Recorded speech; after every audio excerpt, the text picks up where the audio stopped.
Chapter 1. The Thief in Altdorf. Rain had come to Altdorf, thick and sour with the stink of the rake's industrial sludge. It steamed off cobbled streets and choked the alleys with a reek of fish guts, soot, and incense. The city swelled with pilgrims and zealots, merchants and mercenaries drawn by the twin lures of coin and faith.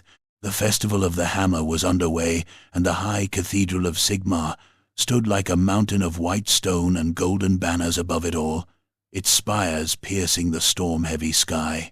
Corbin Vael moved like a shadow through the throng, cloaked and hooded, hands calloused from a lifetime of steel and blood.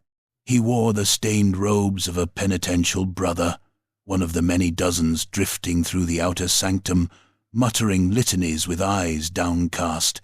His stride was purposeful, measured, not rushed, not hesitant, just another sinner seeking redemption, just another ghost in the holy machine.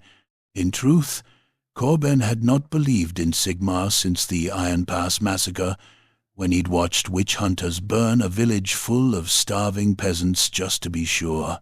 Now he believed in luck, in coin, and in the cold weight of steel hidden beneath his robe, and tonight he would steal from the gods inside the cathedral. Everything was gold, ivory, and candlelight. Towering statues of the god-king glared down with stern, empty eyes, their hands raised in eternal judgment. Choirs sang from galleries high above, voices echoing like the moans of the damned. The air was heavy with incense, thick enough to choke. Corbin knew the layout. He'd spent months bribing masons, eavesdropping on drunken initiates, and slipping silver to disgruntled acolytes. The relic vault lay beneath the central transept, past the sanctified tombs and locked behind a gate of black steel graven with wards. No living soul was permitted there without writ from the grand theogonist himself. He had no writ, but he had a key. He slipped away as the mass of wrath began, ducking into a servant's alcove behind a tapestry of Sigmar slaying the great worm of Nuln. Hidden in the narrow space, he stripped off his robes, revealing a suit of tight, padded leathers and a belt heavy with tools. His fingers moved fast, oiling hinges, unscrewing a vent grill. A breath later, he was inside the walls. He crawled like a rat through the ossuary air shafts, the filth smearing his gloves, rats scattering ahead of him. His breath came slow and quiet. Every creak was a drum beat, every whisper of wind a blade to the back. After half an hour, he emerged behind a funerary arch hung with chains of bone and silver. Below him lay the Sanctum Crypta, the vault of forgotten relics. Gotaban waited somewhere inside. Corbin dropped to the floor with the silence of a seasoned killer. He avoided the torchlight, slipping between columns carved with the names of dead saints. Here, in the shadows of the crypt, the air turned colder. The walls sweated holy water, and faint whispers seemed to follow him, though he was alone. He found the vault door black steel, a foot thick, runes glowing faintly blue with warding magic. He reached into his satchel and pulled out the tools, a glimmering cylinder of ether glass and a heartstone chisel, items paid for in blood and rare favors. With trembling care, he inserted the glass tube into the locking mechanism, whispering a bastardized litany of unmaking. The runes flared and dimmed, a click like the snap of bone. The door groaned open. Inside, the vault was a cathedral unto itself. Pedestals of obsidian cradled relics swaddled in silk and gold, mummified hands, cracked icons, blades weeping amber ichor. But Corbin passed them by. The hammer called to him. It sat at the center of the chamber, upon an altar of petrified oak. It was not ornate, no gold, no jewels, just iron and steel, blackened with age. The haft was bound in flaking leather, the head etched with runes that writhed when looked at too long. Gotoban, he approached with reverent steps, heart-pounding. His breath caught as he reached out. The moment his fingers brushed the haft, everything changed. The world went white. Pain lanced through his skull like hot nails. The vault vanished. He was falling, or flying, through a storm of screaming light and black fire. He stood upon a mountain of skulls. Below him, the empire burned. Cities crumbled. Forests twisted into fanged things. Rivers flowed red with blood. The sky split open, and something vast and horned descended with wings of fire and a mouth that sang the end of all things. And there he was, Corbenvael, clad in ragged robes of gold, the hammer held high. His face was not his own. His eyes glowed with unnatural fire. People knelt before him, mouths open in rapture or agony. Behind him marched warriors, their armor an unholy fusion of steel and bone. And above, in the bleeding heavens, sigils of chaos danced. "Prophet," a voice whispered, soft as silk and sharp as razors. "Deliver us," the vision snapped. Corben staggered backward, gasping, drenched in sweat. The hammer was still in his hands, but now it throbbed like a living heart. He could feel something in it watching him, coiled and patient. He shoved it into his satchel and turned. Alarms began to ring high above, bells screaming from the spires. They knew. Time to run. Chapter 2. Blood on the cobblestones. The bells of the high cathedral tolled with a fury that shook the stones of Altdorf. Not the slow, ponderous knell of ceremony, but a frantic, braying alarm, a call to arms. The city had heard such bells before. Fire, uprising, heresy. And now again, as cloistered priests screamed prayers and Templars in burnished steel stormed down from the sanctum, blades drawn, eyes wide with holy purpose. Corbenvael ran. He burst from the cathedral's side chapel like a demon in flight, his hood flapping, boots slick with crypt moss. The hammer thudded against his back beneath the robe, a weight that now felt less like a tool and more like a shackle. His muscles screamed, lungs burned, but he didn't slow. Every breath brought back the vision, the empire in flames, himself robed in power and ruin. He spat bile into the gutter. He did not want it, any of it. He darted through the twisting alleys of the temple district, slipping through shadows and over crates, dodging patrols. But the city was choking with faith. Templars poured from the cathedral like blood from a ruptured heart, squadrons of them, armored in black and silver, sigils of Sigmar glowing on their breastplates, warhammers and greatswords gleaming. A cry went up. "There! The thief! He bears the relic! Stop him!"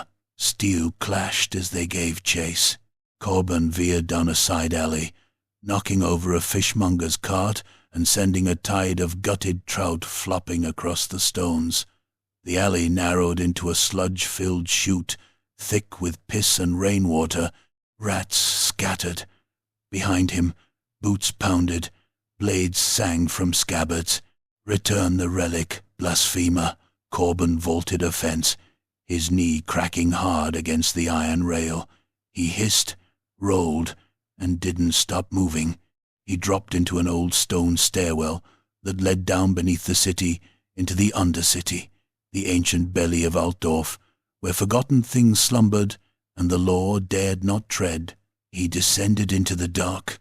It was colder down there, and older. The stonework changed. Smooth granite gave way to crumbling brick and glistening moss. Lanterns flickered weakly in iron cages overhead. lit by under-priests who hadn't seen the sun in years. The tunnels wound like veins, filled with the stench of mildew, rot, and human waste. And the hammer began to whisper. At first it was a tickle, like wind through a broken window. Then words formed ancient, low, impossible to understand, and yet somehow familiar. They didn't echo in his ears, but inside his skull, carving grooves through thought. False thrones rot in gold. The tide comes from within. One spark births the pyre. He shook his head violently, slamming his palm against the wall. "Shut up," he growled. "Shut up, shut up." But the hammer only grew louder. Visions flashed behind his eyes, cities toppling, suns weeping black flame. A sea of faces turned toward him in awe and terror. He screamed and staggered forward, nearly pitching into a broken culvert. Torchlight flared behind him. "Yield!" By Sigmar's light, Corben turned, breath ragged, blade half-drawn. The Templars had followed 3 of them, armored and swift despite the mire. At their head was a young knight, barely into his 3rd decade. His face was smooth, his eyes alight with righteousness. He bore a long sword in one hand and a silver icon in the other. "Drop the relic," the knight barked. "Drop it now, and face judgment with a clean soul." Corben's hand tightened on the hammer. "I don't want this," he said. "I didn't ask for it. But I'm not dying down here." One of the older Templars moved to flank him. Corben lashed out, fast as a striking viper. The hammer swung in a brutal arc, catching the man in the chest. The impact crunched armor, drove ribs into lungs, and hurled the Templar across the tunnel in a spray of blood and shattered bone. The young knight screamed in rage and charged. Corben blocked the first strike with his blade, the clang echoing like a bell through the tunnels. The second cut glanced off his shoulder, drawing blood. He roared, fainted low, then drove his dagger into the knight's thigh, twisting savagely. The man howled, dropped to one knee, and Corben brought the hammer down. The head of Gotaban met the Templar's skull with a wet, sickening crack. The knight's eyes went wide. Blood fountained from his mouth. He slumped forward, twitched once, and was still. Corben stumbled back, panting. He stared at the broken body. The boy hadn't looked older than 22. There was still fuzz on his chin, still innocence in the curve of his lips. He'd believed in something, in justice, in duty. He'd believed Corben was the monster, and maybe he wasn't wrong. The whispers came again, softer now. Necessary. Destiny demands blood. He spat on the stones and turned away. He left the corpse where it lay, its blood trickling into the ancient cobblestones, mingling with centuries of filth and forgotten secrets. Somewhere behind him, more voices echoed in the dark. He vanished into the undercity's endless veins. Chapter 3. Echoes of Prophecy. Corben Vile did not stop running until his lungs felt flayed raw and his legs trembled like wet rope. The undercity swallowed him whole. Altdorf above was a place of banners, bells, and law. Below, it was a carcass picked clean by generations of the unwanted. Tunnels sloped downward into darkness slick with mold and stagnant water. Brickwork sagged and cracked, reinforced with scavenged beams that creaked like old bones. The air was heavy with rot, alchemical runoff, and the faint copper tang of old blood. Somewhere deeper, something screamed, then went abruptly silent. Corben pressed his back to a wall and slid down until he was crouched, clutching the satchel that held Gotaban. His hands shook, not from fear, from the hammer. It pulsed even through the leather and cloth, a dull, patient throb, like a second heart that beat out of time with his own. They will burn you and call it justice. He slammed his head back against the stone. Get out of my head. The whisper did not stop. It never truly did. It slid through his thoughts like a blade between ribs, dredging up memories he had buried beneath years of violence and drink-burning pyres, screaming villagers, his brother's face twisted in betrayal and flame. Each memory was sharper now, etched with unnatural clarity. He staggered to his feet. There was only one person left in Altdorf who might tell him what the hammer was doing to him and how to make it stop. Greta von Marl. Finding her meant going deeper still, into tunnels even the watch refused to patrol. He followed old markers scratched into brick and bone, crooked symbols, half-prayers, warnings, layered over one another by desperate hands. The deeper he went, the quieter the city became, until even the distant bells faded into nothing. Greta's domain lay beneath a collapsed chapel that had sunk into the earth decades ago. Roots clawed through the ceiling like grasping fingers, dripping foul water. Candles burned in niches, their flames greenish and unsteady, fed by rendered tallow and stranger things. The door was made of warped planks and rusted iron bands. Corbin knocked once, then twice. The door creaked open just enough for a single, sharp eye to peer through. You're bleeding on my threshold, Greta said flatly. That's bad manners. She unlatched the door and stepped aside. Greta von Marl was older than he remembered, or perhaps just more worn. Her back was bent, her hair a wild grey snarl bound with twine and bone charms. Her fingers were stained black and yellow with ink, ash, and herbs. One eye clouded with cataract, the other sharp as a knife. She sniffed the air as he entered. You reek of Sigmarite blood, she said. And prophecy. Corbin dropped the satchel onto her table with a heavy thud. I need answers. Greta stared at the bag. She did not touch it. Instead, she backed away. Whatever's in there, she murmured. It's screaming. Corbin's jaw clenched. You said you owed me. Greta barked a humorless laugh. I said I owed you silence. This? She gestured to the satchel. This is damnation. Despite herself, curiosity gnawed at her. She lit more candles, traced a protective circle in chalk and blood, and only then did she nod. Put it on the table. Corbin unwrapped the hammer. The candle flames guttered violently. One went out entirely, leaving a smear of oily smoke. The room seemed to shrink, shadows stretching unnaturally long. The runes along the hammer's head crawled, shifting like maggots beneath skin. Greta hissed through her teeth. By the blackened stars, she whispered. They weren't supposed to be real. She circled it slowly, muttering, dragging a blade across her palm and letting blood drip onto the floor. The blood did not pool. It crept drawn toward the hammer in thin red threads. This was sealed for a reason, she said. Not destroyed, buried, forgotten. Corbin swallowed.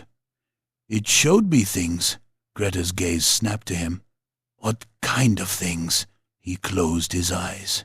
Cities burning, the empire torn open, chaos pouring out of the sky, and me, his voice faltered, me holding it like I was leading it. Greta went pale. She reached into a chest and withdrew a cracked tome bound in flayed skin. Its pages were filled with cramped script and sigils clawed into parchment by mad hands. I've seen fragments of this, she said. Prophecies that don't align with any known cult. No names. No gods we still speak of. She laid the book open beside the hammer. Symbols on the page began to glow faintly in answer. This is not Sigmar's will, Greta said. nor entirely chaos. It's something in between, a forgotten god, starved of worship, one that feeds on contradiction, faith twisted by doubt, order collapsing into ruin. Corbin felt cold all the way through. And the cult? Greta's lips peeled back in a grimace. They're forming already. Cells in the slums, in ruined temples. They don't know what they worship, not fully. They think the end is coming, and they want to be chosen. The hammer pulsed. They are already listening. Greta recoiled, as if struck. It's not just showing you the future, she whispered. It's aligning it. Every act you take with it brings that vision closer. Blood feeds it. Guilt sharpens it. Corbin stared at his hands, still stained dark beneath the grime. So what do I do? He asked hoarsely. Greta met his eyes. You run, she said, or you die. Or you become exactly what it wants. Somewhere far above, bells began to ring again, and this time they were closer. Chapter 4.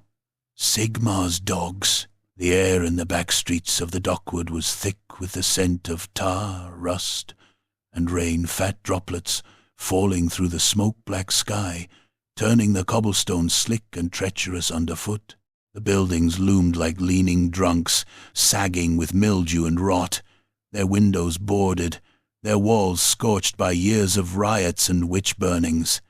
Somewhere a dog howled. Somewhere else a child cried. Corbin Vile moved like a shadow between shadows. Greta's warning still rang in his ears, echoing louder than the hammer's whispers for once. If what she'd said was true, then every step he took brought him closer to the edge of something vast and monstrous, something that had waited in silence for too long, and he had no idea whether he was resisting it or becoming it. He pulled his hood low and kept to the gutters, one hand on the hammer, wrapped tight in a leather sheet. The thing pulsed with malignant warmth. It knew something was coming.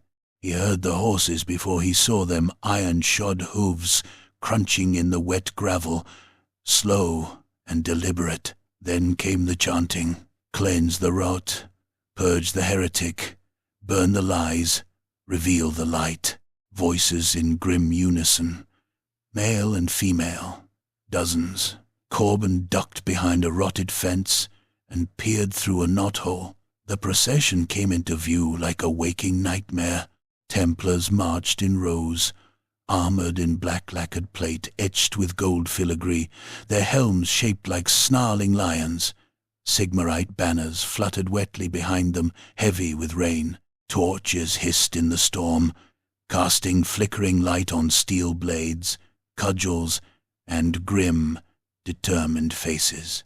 At their head rode witch-hunter Captain Eland Mortz. He was a tall, skeletal man with a face like sun-scorched parchment and eyes like pale blue glass. His wide-brimmed hat was stained with old blood, and a scar curved from jaw to temple, twisting his mouth into a perpetual sneer. Over his chest he wore a coat of flayed skin, covered in purity seals, sanctified rivets, and brass Inquisition medallions. In his hand he carried a long-barreled pistol carved from bone and blessed steel. Mortz raised a clenched fist. The procession halted. Before them, a child stood tied to a stake barely 9 years old, naked and shivering, eyes wide with terror. Her skin crawled with strange markings, like birthmarks that moved when one looked away. Around her, the people of the slums had gathered in silence, beaten down and empty-eyed. By decree of the Sigmarite conclave, Mortz intoned, this wretched vessel is condemned, marked by the eye unseen, tainted by whispers. She shall burn, and through fire her soul may find absolution. A pair of acolytes stepped forward with torches. The child screamed. Corbin's breath hitched. His legs moved before his brain caught up.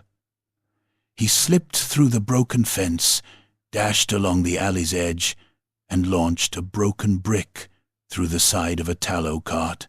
It exploded in a fireball of shrieking pigs and tumbling barrels. In the chaos, he darted into the square. "Get away from her!" he bellowed. Mortz turned. Recognition was instant. His eyes narrowed, mouth twitching into a grin. "Veil, the false prophet graces us." He raised his pistol and fired. The shot tore a gash through Corbin's cloak, grazing his ribs with a flash of molten agony. He stumbled, but pressed forward. One of the Templars blocked his path, warhammer raised. Corbin ducked low, drew a throwing knife, and slammed it up into the man's throat. Blood sprayed in a fountain of black and red. The Templar collapsed, gurgling. Corbin grabbed the hammer from the satchel. Greta Banzang! It smashed into another zealot, pulverizing his chest in a burst of ribs and gore. The hammer was hungry.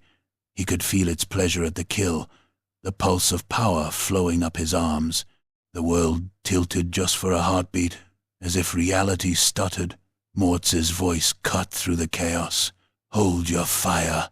I want him alive." Templars surged toward him, 5 at once. Corbin didn't fight to win. He fought to reach the child. He carved through the crowd with raw brutality, elbows, boots, steel, hammer. He broke knees, crushed fingers, headbutted a man into unconsciousness. One zealot managed to grab his arm. Corbin turned and bit his ear off, spitting blood and cartilage into his face before slamming Götterban into his skull. The hammer screamed joy into his mind. He reached the pyre. The ropes were soaked with pitch. The flames hadn't reached the girl yet, but they hissed hungrily, crawling up the straw. Corbin slashed the bonds. The girl dropped into his arms, coughing.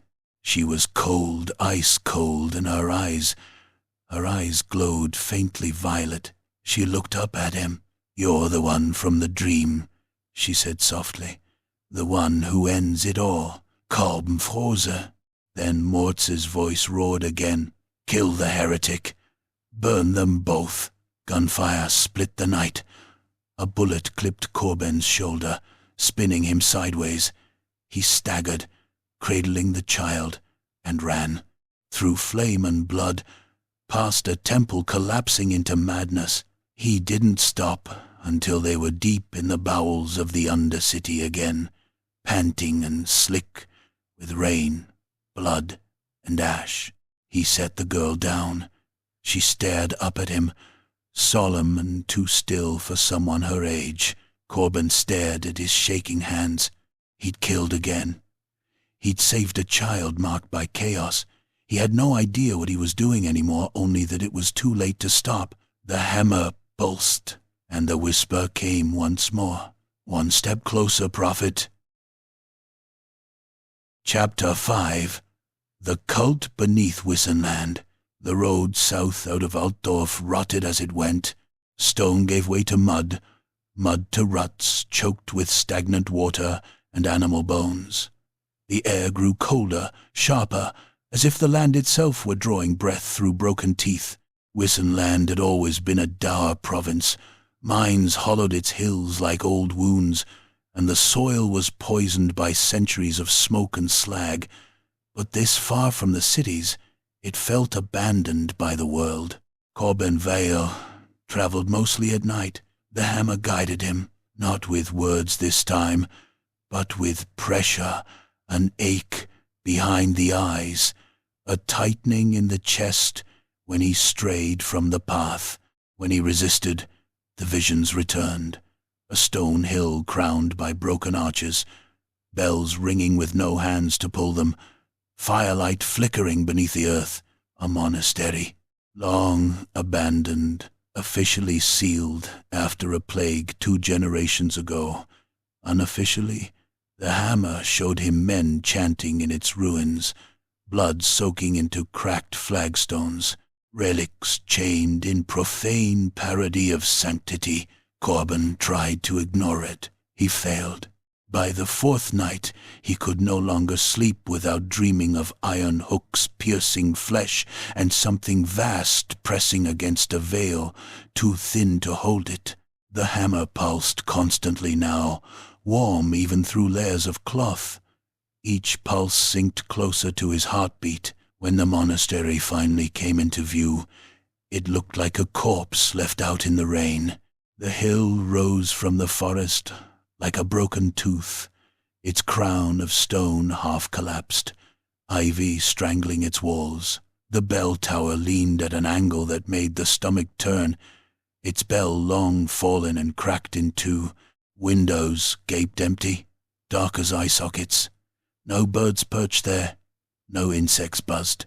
The ground around it was churned to mud by many feet, fresh tracks.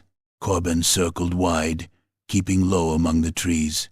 He smelled it before he heard its smoke mixed with copper and rot. Then came the chanting, drifting faintly from beneath the hill, carried through hidden vents and collapsed crypts. Words scraped from the throat, not spoken so much as forced out, syllables that hurt to hear. He found the entrance behind a fallen statue of Sigmar, its hammer shattered, its face eroded into a blank mask.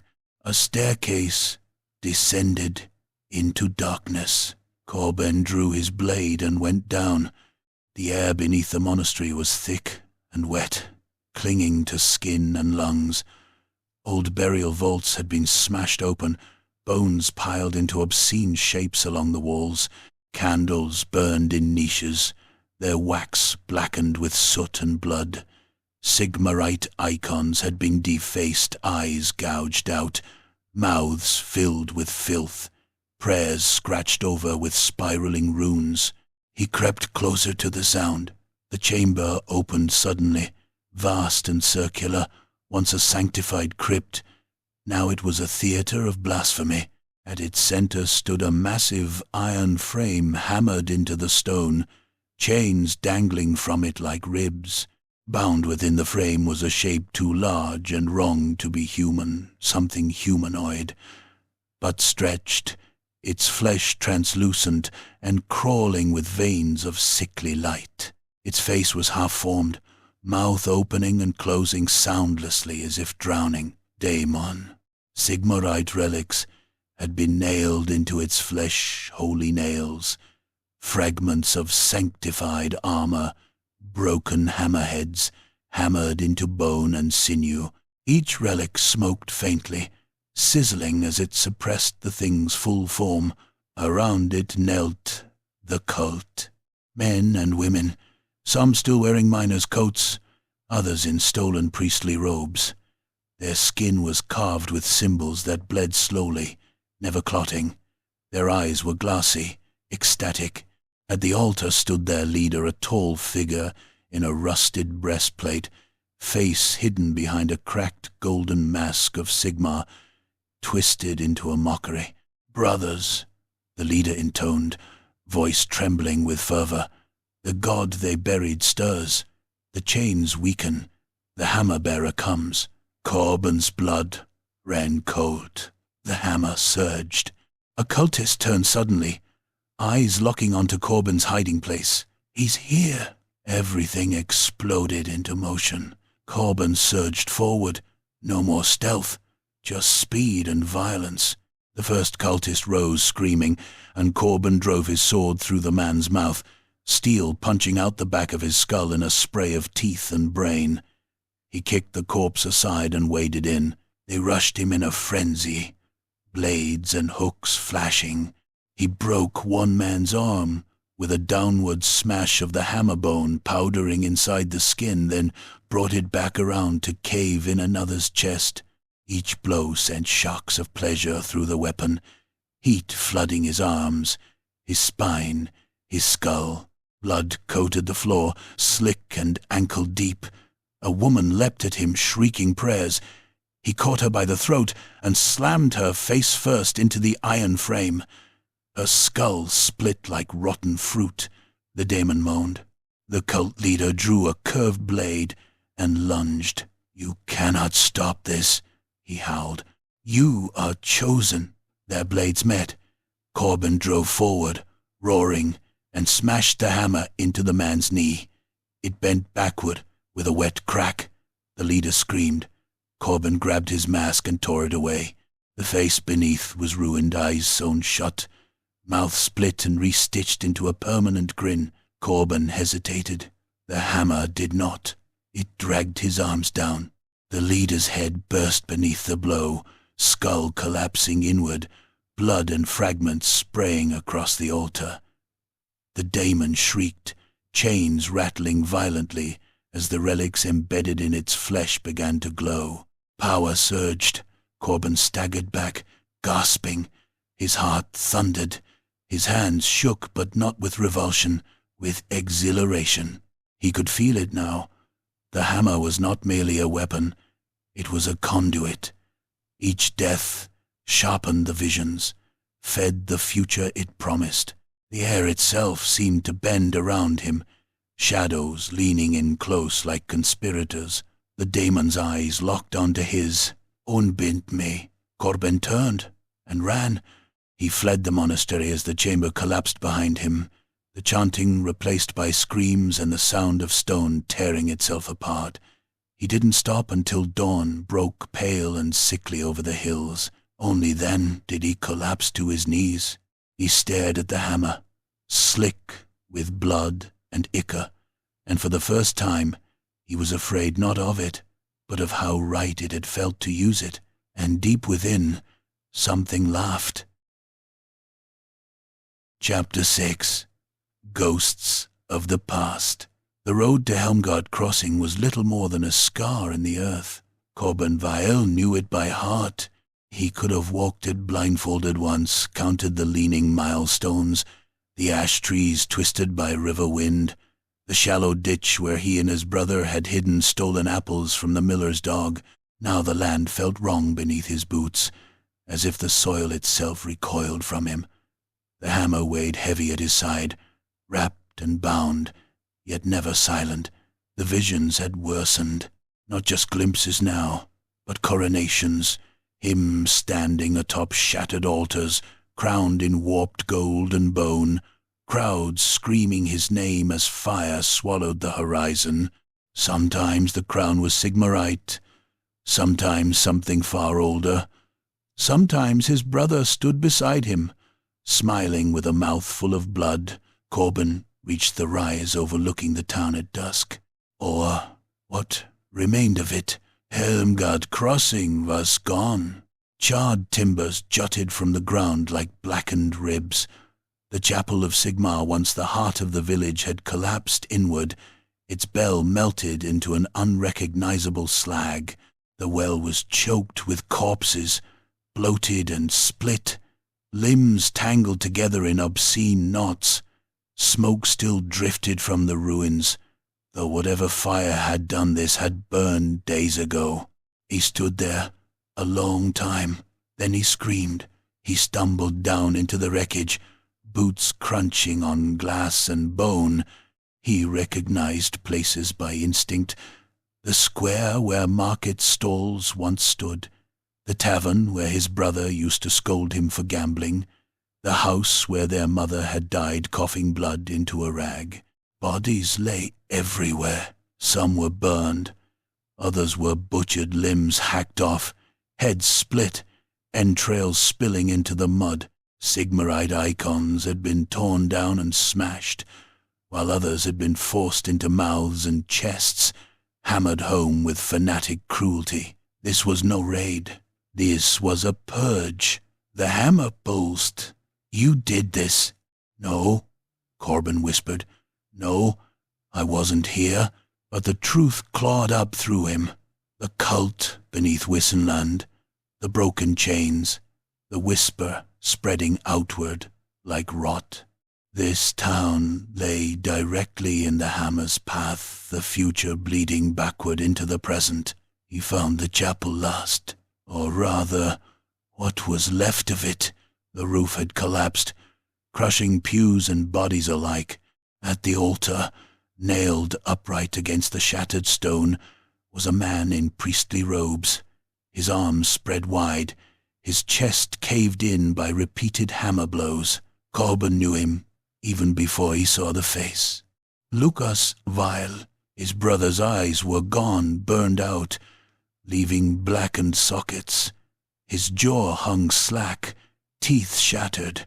Sigmar's twin-tailed comet had been carved into his chest so deeply that his ribs showed through the meat. Dried blood caked the stone beneath him in thick, tarry layers. Corben fell to his knees. "I didn't mean it," he whispered. "I never meant." The hammer grew hot. The world shifted. The ruin faded, replaced by memory sharp, vivid, cruel. He was younger again, drunk, angry. Lucas stood before the witch-hunters, hands bound, face pale but resolute. Corben remembered the argument, the shouting, the words he could never take back.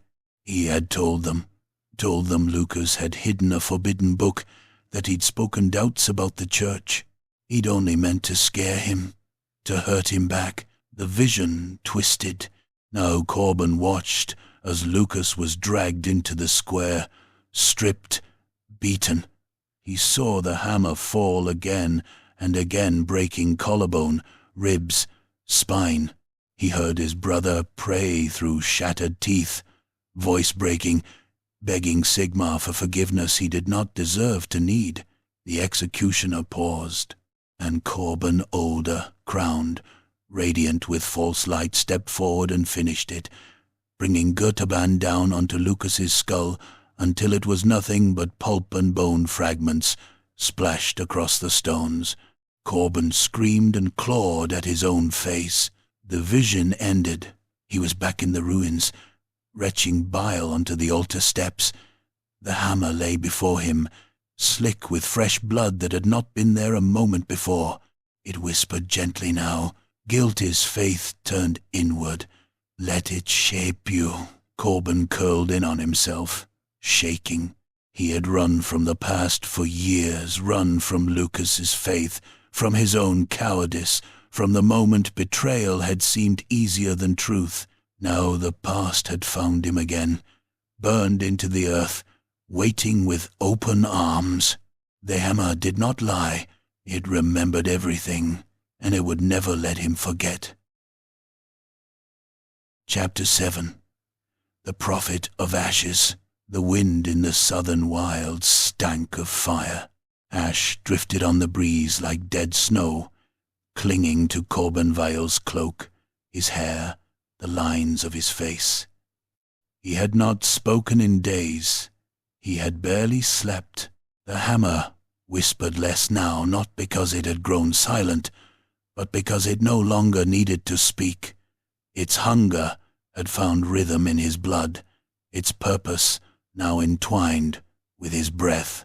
Every beat of his heart echoed with the weight of it. He wandered the charred borderlands between Wissenland and Averland, where villages once stood, and now only smouldering heaps remained. The land here had been ravaged by more than war. Something deeper had torn through it, madness in motion, like a storm of teeth and song. It was here he found the outcasts, or rather, they found him. He stumbled into them at dusk, or perhaps they into him. A makeshift camp nestled among blackened trees, little more than rags stretched between poles and fire pits ringed by stones. Men and women gathered there, limping, coughing, scarred, half-starved. Some bore brands on their faces, others carried the marks of disease, of chaos, of exile. Corben reached for his blade by instinct, but they dropped to their knees. A woman stepped forward. Wrapped in so many layers of cloth she seemed more a bundle than a body. Her eyes shone green in the firelight, rimmed with soot and fever. "We've seen you," she said softly. "In the flames, in the sky, the one with the hammer, the Prophet of Ashes." He laughed, bitter and dry. "You think I'm a prophet?" She nodded. You walk with fire, and it does not burn you. Aye, the others murmured behind her. He comes bearing the weight. He comes to bring the end. He comes to judge the rot of the world. Corben tried to tell them he was nothing, that he'd fled a temple soaked in blood, that he'd murdered his own brother by silence and betrayal, that he had broken men with this cursed relic more times than he could count. But they didn't want that. They wanted fire, and he brought it with every step. By the third night, they had built him a shrine. It was crude twisted branches, woven together with strips of flesh and bone, an effigy with a hammer carved from ashwood placed at its center. Around it, they chanted half-remembered prayers and things they made up on the spot, whispering his name as if it were both curse and benediction. Corben stood before it and felt the hammer thrum with approval. He didn't preach, but he didn't stop them either. He led them when a patrol of road wardens approached, men who mocked them, spit on their sick, kicked their fires over. Corben gave no command, only raised the hammer once. That was enough. The outcasts swarmed like wolves. The road wardens screamed, their throats cut with rusted knives, their armor stripped and melted in cauldrons. Corben watched it happen with his arms crossed, blood splattering his boots, and said nothing when the survivors dragged a sergeant to the shrine and nailed him to it alive. "Justice," the hammer whispered. "Vengeance is clarity." By the seventh night, his dreams were no longer his own. He saw cities crumbling, yes, but now rising from their ruins, forged anew beneath a different symbol. A hammer split with fire. His hammer. People wept at his feet and bathed in ash. The sky bled prophecy. His name echoed on the wind in 1,000 tongues. And always, always, Lucas was there, watching, smiling, bleeding. Then came Elant Morts. It was near dawn, when the camp still lay in the strange hush of early grey light. The wind had shifted, carrying with it the scent of oil and steel. Corben awoke with the hammer already in hand. Morts did not come alone. 5 Templars moved with him through the trees, silent, deadly. No torches, no horns. They came like executioners. But this was not Altdorf. This was the wild, and Corben had learned to listen. He met them halfway between the trees and the edge of the camp, eyes like coal pits, hammer slung across his back. Morts stepped forward, pistol raised. His face was drawn tighter than before, skin thinner over bone, a cold fury radiating from every pore. "You've become what they said you would," he spat. "I watched from a ridge, a shrine of flayed men. You call this justice?" Corben said nothing. "You could have run. You could have died in the wild like the dog you are. But no, you had to build something. You think you're a prophet now. You think you're cleansing the world. I think," Corben said slowly, "that if I don't do something, someone worse will." Mort screamed and fired. The bullet took Corben in the shoulder, spinning him around with a burst of blood. The pain flared, but it was distant, like a memory of pain rather than the real thing. He lunged forward, slamming into Morts with his full weight. They crashed to the ground, rolling in mud and firelight. Morts stabbed upward blade, catching Corben under the ribs. Corben howled and smashed his elbow into the hunter's jaw. Blood sprayed, teeth cracked. The hammer found Corben's hand like a lover's grip. He raised it high and stopped. Morts looked up, dazed, mouth split and bleeding, but still defiant. "Do it, heretic," he hissed. "Finish your sermon, Corben tremble." The outcasts had gathered, now watching, silent, waiting. The hammer burned in his palm. He saw the future. Morts dead, more shrines, more blood, his name etched into the land like a scar, Worship twisted into war. He let the hammer fall to his side. "Go," he said. Mortz blinked. "I said go. Crawl back to your church. Tell them I spared you." The hunter coughed blood, staggered upright. "They'll never believe me." "I know." Mortz limped away. Corbin turned to his followers. Some looked relieved. Some looked disappointed. All looked afraid. He stared at the hammer. It pulsed once, and he realized he no longer knew if he was leading a rebellion or building his own gallows. Chapter 8. The Price of Fire. The wind howled like a grieving mother as Corbin climbed the ridge above the ashes of the outcast camp. Black smoke still curled from the pyres below, where the dead burned in silence, those who had followed him into blood and ruin, and those who had tried to stop him. The forest beyond shimmered with heat and grief, the trees swaying like mourners swaddled in soot. The hammer pulsed with a dull rhythm against his spine.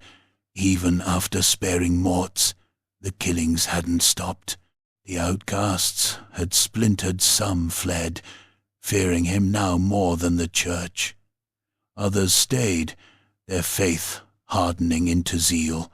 They painted his sigil a hammer wrapped in flame on ruined walls, carved it into trees, sang it into their children's ears like lullabies made of ash and prophecy. Corbin said nothing. He no longer knew if silence made him innocent or complicit, but there was still one voice he trusted, Greta von Marl. He found her in a ruined watchtower 2 days east of Averheim. She had always known where to disappear. Her workbench was covered in old bones and broken lenses, scraps of parchment etched with glyphs from dead tongues. She looked thinner than before, her eyes rimmed with fever, her hands twitching with sleeplessness. She saw the hammer first, then Corbin. Her shoulders sagged. "You brought it again," she rasped. "I think it's bringing me," he answered, lowering himself to a stool. "I need answers." Again. Greta shook her head slowly. She poured something black and steaming into a cracked cup and handed it to him. It smelled like mushrooms and burnt metal. "I've been studying," she said. "Old texts, forbidden things, things buried in salt vaults and left to rot. The hammer you carry, Götterban, was once holy, a relic of the Sigmarite Reformation, forged during the Black Crusade of the Three Thrones. They say it split daemon princes like wood. They say it bled miracles." Corbin said nothing. "But it's a paradox," Greta continued, walking in slow circles. "It's forged of faith, yes, but tempered in vengeance. Its wielder was not a priest. He was a butcher, a warlord they called the Storm That Preaches. He turned his enemies to ash and made sermons from their skulls. The church loved him until they feared him." She stopped. "They turned on him, tried to break the hammer, failed, so they hid it, locked it away in vaults beneath the cathedral, and erased every mention of him from their annals." Corbin stared into the black drink. "Why?" "Because he stopped obeying them." Greta's voice lowered.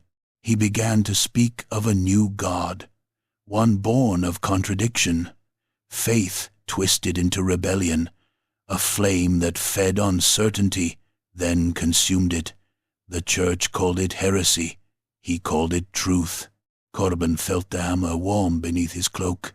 "And now it's showing you the same path," Greta said. "It doesn't care who you are, only that you carry the weight. It's not a tool, Corbin. It's a scripture written in metal and murder. Every time you swing it, you write." Corbin set the cup down slowly. "I saw a place," he said, "in a vision, a ruin buried in a forest, old stone, black trees, a sky full of crows. The hammer calls to it, Greta Pallet, the Druckwald." Aye, he nodded. There's a temple there, she said softly, but it's not on any maps. It predates the Empire, predates Sigmar, a place where warriors were buried with curses carved into their bones. They say even the gods avoid it. Then that's where this ends. Greta grabbed his arm. No, she said. That's where it begins. Corbin pulled free. I don't have a choice anymore. Either I end this, or it ends everything. He turned to leave, but Greta wasn't finished. You want to know the real reason they hid it? She asked. Because the last man who carried that hammer stood between two thrones, one of gold, one of rot, and chose neither. He saw the gods as liars, all of them, and the hammer made him believe he could make something new. Corbin looked back. And did he? Greta's eyes were tired. No. He burned with his followers in a pyre that touched the clouds, and the church built a cathedral over the ashes. Corbin left her in silence. The forest waited. The hammer pulsed like a heartbeat, guiding him toward the lost temple through tangled woods and half-sunken paths, deeper into the heart of contradiction, toward prophecy, toward fire. Chapter 9. Madness in the Dark. The Dracwall did not welcome travelers. It devoured them. The trees grew too close together, their trunks warped and swollen like tumors. Their branches clawed at the sky like skeletal hands, knotted with vines that wept black sap. Fog pooled between the roots like breath from a slumbering beast, thick and rank, curling around Corbin's legs as he passed through the threshold of the dying forest. No birds called here, no wind stirred, only the sound of Götaban thudding against his back, heavy with intent. Each step deeper felt like wading into a dream not his own. He walked for what felt like hours, maybe days. Time twisted in the Dracwald, folding back on itself like rot curling into fruit. Strange shapes moved in the mists, antlers without heads, hooves without bodies. He heard laughter, his own voice, but stretched and warped, echoing from the trees. Then the forest opened. A clearing spread before him, choked with bone and ivy, its center dominated by a structure half swallowed by the earth. A temple, ancient and sunken, the upper arches cracked and half buried beneath creeping roots. Statues of forgotten gods leered from alcoves, their features eroded into grotesque masks, and above the broken entryway was carved a symbol, a hammer, his hammer wreathed in flame. Corbin's breath caught. The hammer pulsed with hunger. He descended the broken steps into darkness. The air inside was wet with decay and iron. Torches long dead still hung in sconces. The stone beneath his boots was slick with something that glistened red in the faint light. Whispers clung to the walls, half-formed words in a dozen tongues, bleeding together into nonsense that scraped at the mind. He passed through crumbling archways, each one narrower than the last. Bones were piled in alcoves, arranged in poses of worship or agony. Sigils daubed in blood, and ash marked the walls. Some he recognized from Greta's books. Others were older, crawling like parasites across the stone, rearranging themselves when he blinked. He found the first of the defenders in the antechamber. Or rather, it found him. It dropped from the ceiling, flesh sagging in ropes, its arms elongated and tipped with black claws. Its face was human, barely eyes weeping pus, jaw unhinged and twitching. It screeched as it landed, its mouth stretching impossibly wide, revealing rows of teeth that pulsed like worms. Corbin ducked the first slash, spun, and brought Götaban around in a wide arc. The hammer met the mutant's spine with a wet, cracking thunder, shattering bone and bursting flesh. It didn't scream, just shuddered as its spine collapsed. its body flopping to the floor like a puppet with cut strings.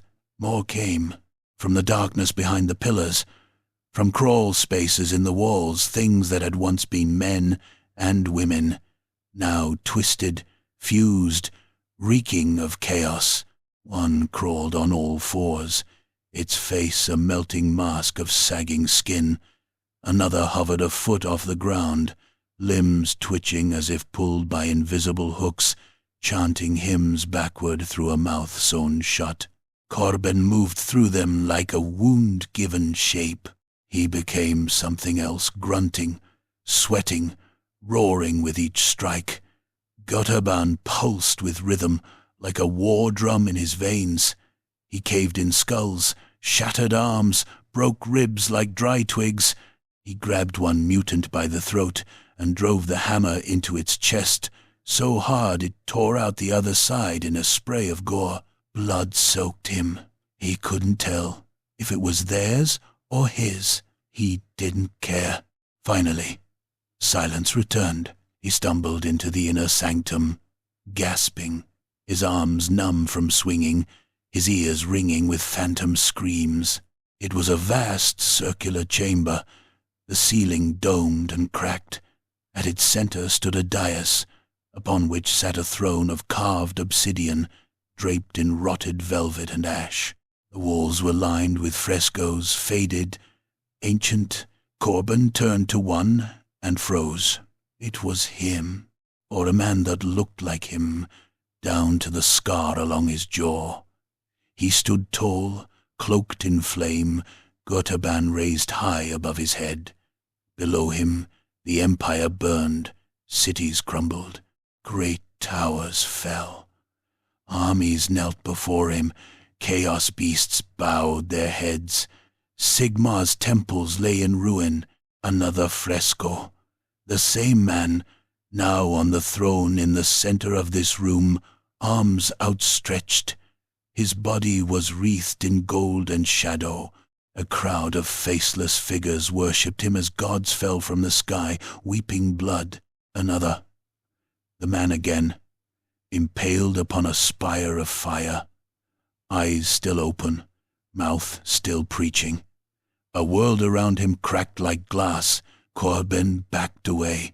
"No," he muttered. "This is wrong." The hammer whispered. "Is it?" He turned toward the throne.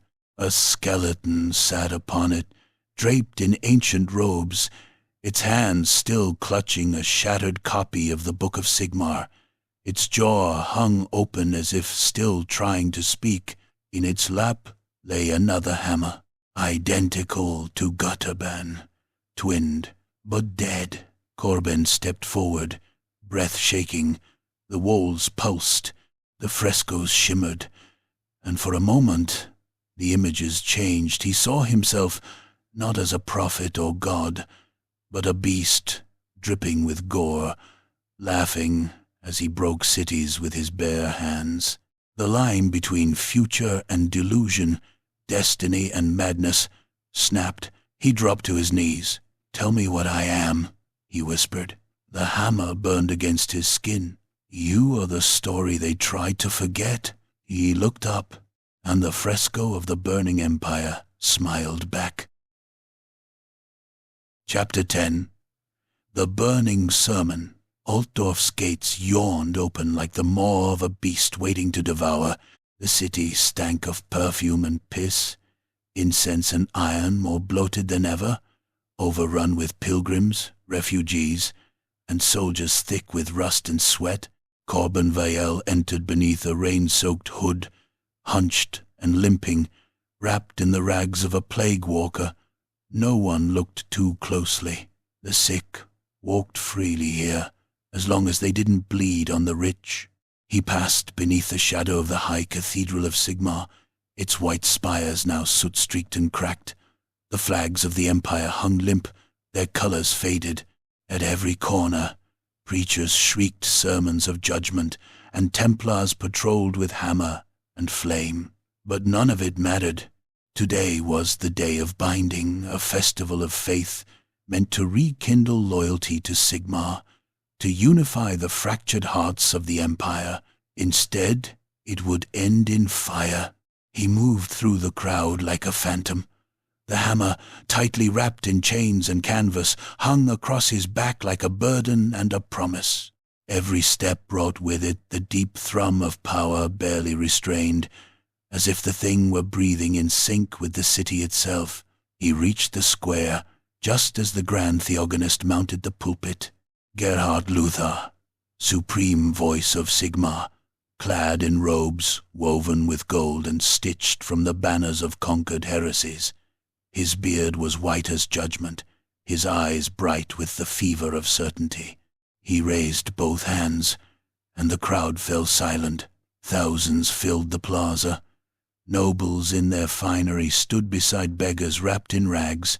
Merchants, soldiers, sellswords, priests, all stood shoulder to shoulder, looking up at the balcony where the theogonist stood, framed by columns carved with Sigmar's miracles. "My children," he intoned, his voice ringing like a bell across the stones. "These are dark times, times of shadow, of rot, of heresy." The crowd murmured. Corbin stood still, heart beating faster. "But we shall not fear, for the hammer of Sigmar still falls. The flame of righteousness still burns." Gears rose. "The Empire is eternal," Luther roared. "And to those who doubt, to those who would whisper of ruin, I say this: there is no prophecy but Sigmar's." Corbin stepped forward from the middle of the crowd. His voice, when it came, was not loud, but it cut through the air like broken glass. "Then why do your statues weep blood?" The crowd fell silent. Luther paused. His expression twitched. "Who speaks?" Corbin stepped onto a crate, pulled back his hood. Gasps rippled outward like a tidal wave. "That's Weil, the heretic." Corbin unwrapped the hammer. The canvas fell away. Götterban gleamed like a sun eclipsed, its runes pulsing with light that had no business existing. The crowd staggered back, some falling, some kneeling, unsure if they were witnessing salvation or damnation. "You speak of unity," Corbin shouted, "but your walls are built on the bones of prophets. You scream of light, yet you burn the innocent to see it more clearly." He pointed the hammer at the cathedral. "I have seen what comes. I've walked the paths your God dares not tread. The Empire will burn, and from its ash something older will rise. Not chaos, not order, but truth." Said. Luther's face twisted in rage. "Blasphemer! Kill him!" Templars surged forward, and the hammer answered. Corbin raised it high. The air ruptured. Light and shadow exploded outward, a shockwave of pressure and sound. The marble beneath his feet cracked. Fountains shattered, windows imploded. The first Templars to reach him were thrown back like rag dolls, limbs twisting unnaturally as blood fountained from their ears. The crowd screamed, panic ignited like dry tinder. Someone threw a rock. Another pulled a blade. A shot rang out, then another. Chaos erupted in full. Guards struck blindly, hacking down both rioters and innocents. Smoke rose from overturned torches, licking at the tapestries and banners.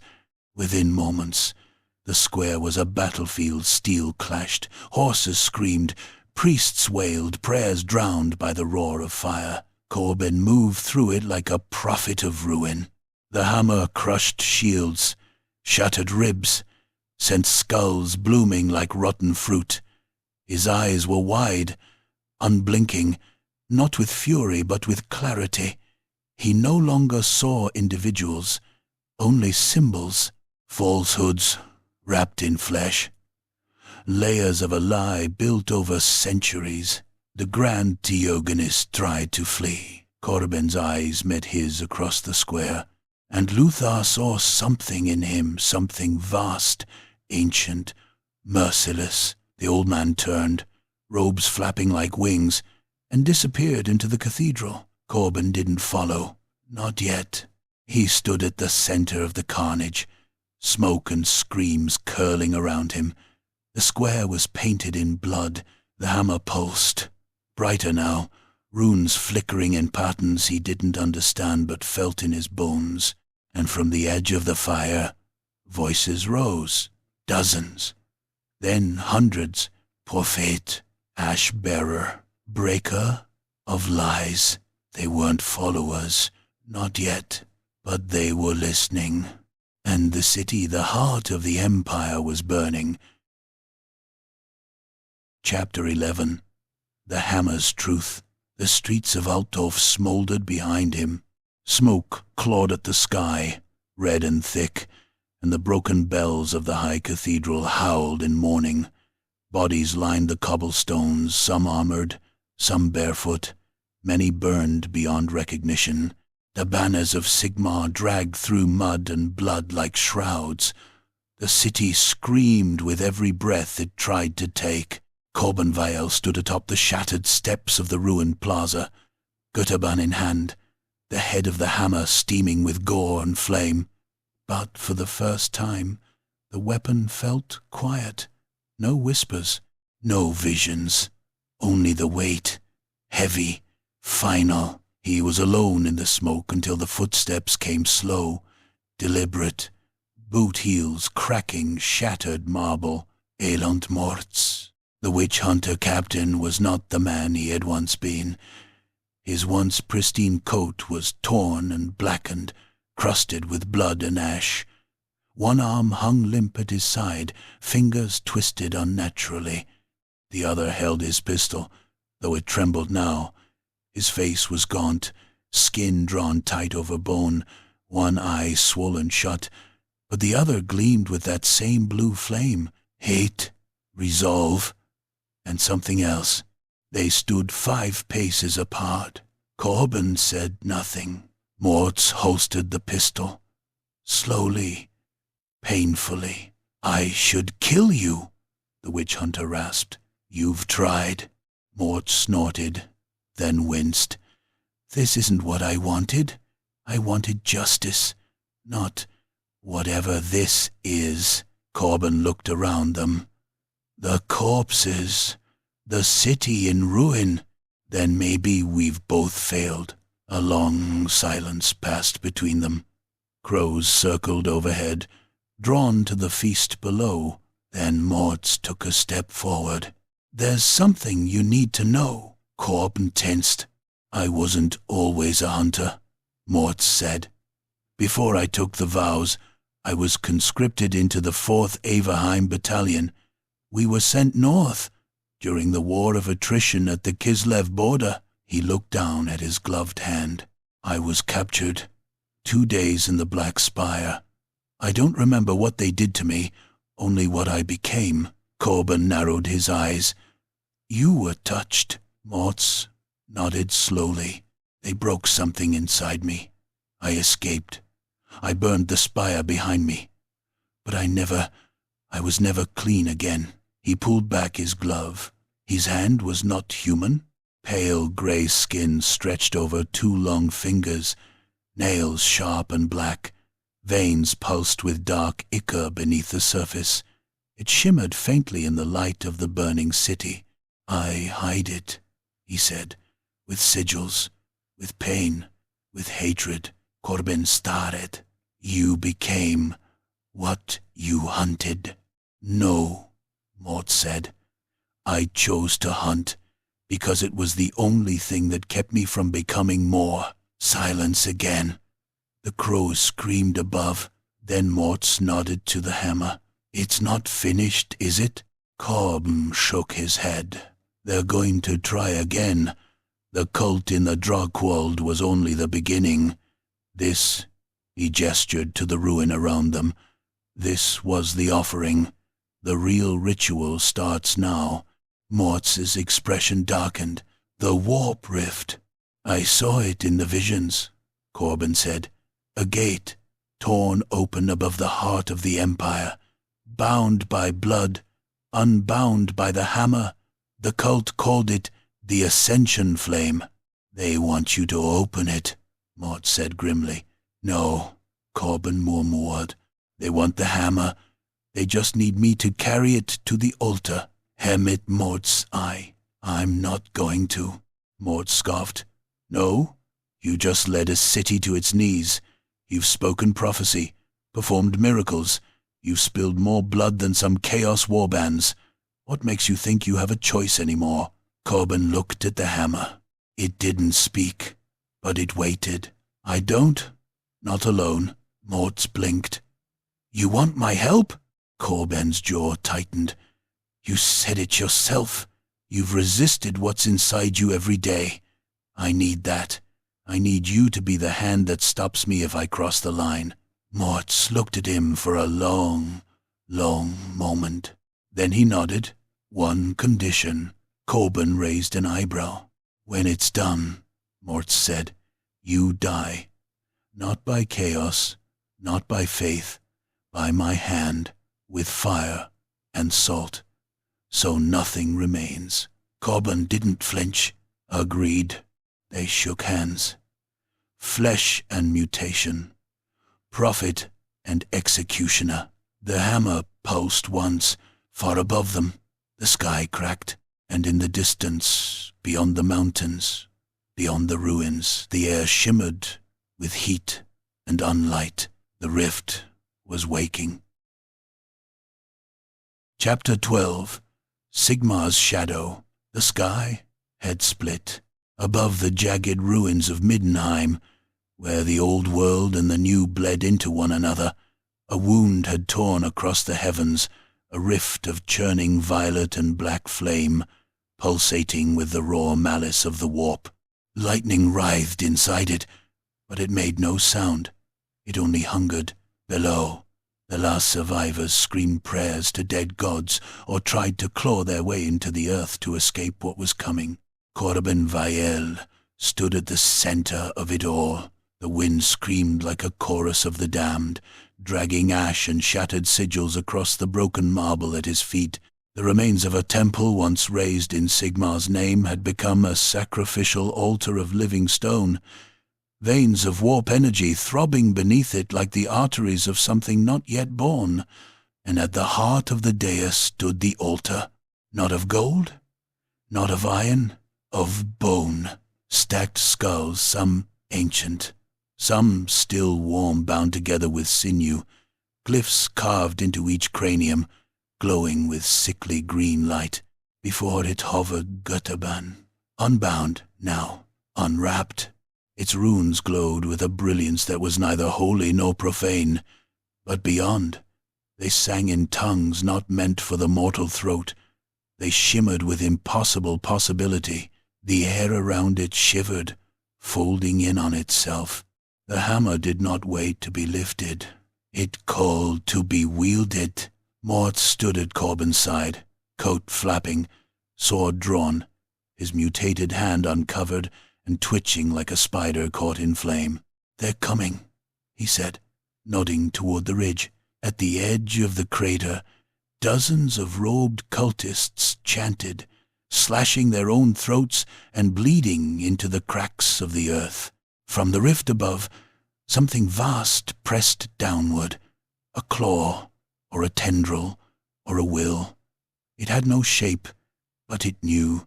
Corbin's name passed across the winds in 1,000 voices, each screaming in perfect unison. They want me to finish it, Corbin said, staring up into the rift. To bring the hammer to the altar, to open it fully. Mortz's grip on his sword tightened. Then don't, Corbin turned to him. But I can't seal it without it. The hammer is the key either way, lock or gate. Mortz looked at him for a long, haunted moment. Then you know what that means. Korb nodded. He stepped forward, wind shrieking around him, the world cracking beneath his boots.